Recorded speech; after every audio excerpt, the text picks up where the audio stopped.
Hey Bria. Okay, so let's look at this 50 kilo snatch. This is your first rep, and it's the easiest for us to make some corrections with.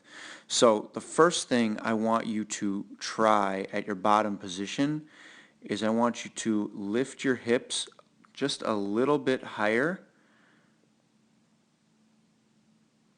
Okay, and that'll bring your shoulders a little bit farther forward, just a little bit.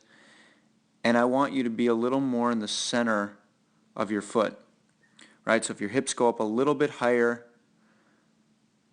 almost into this position right here where you start to pull off the ground, I want you to try and find that from the ground instead of starting there. Does that make sense?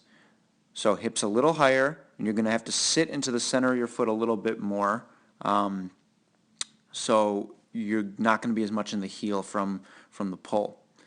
Now, as you go up the leg, it's actually a pretty decent pull, right? You keep your back rigid, you bring the bar in, you stay flat-footed for a really, really long time, which is great.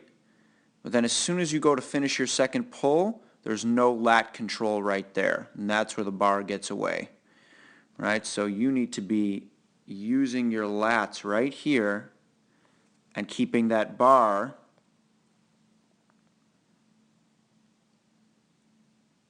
inside your little area of base, which means behind your toes.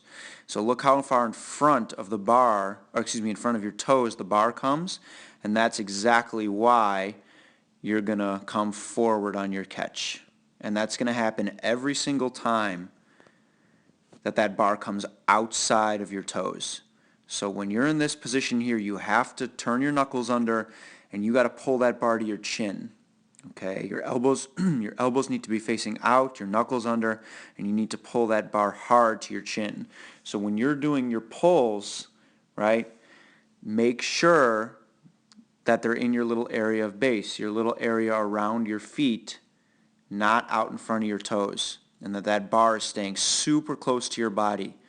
If you're hitting yourself in the chest, you need to squeeze your butt more. Okay, that's exactly why it's getting away from you. Hope that makes sense. Email me back if you have any questions.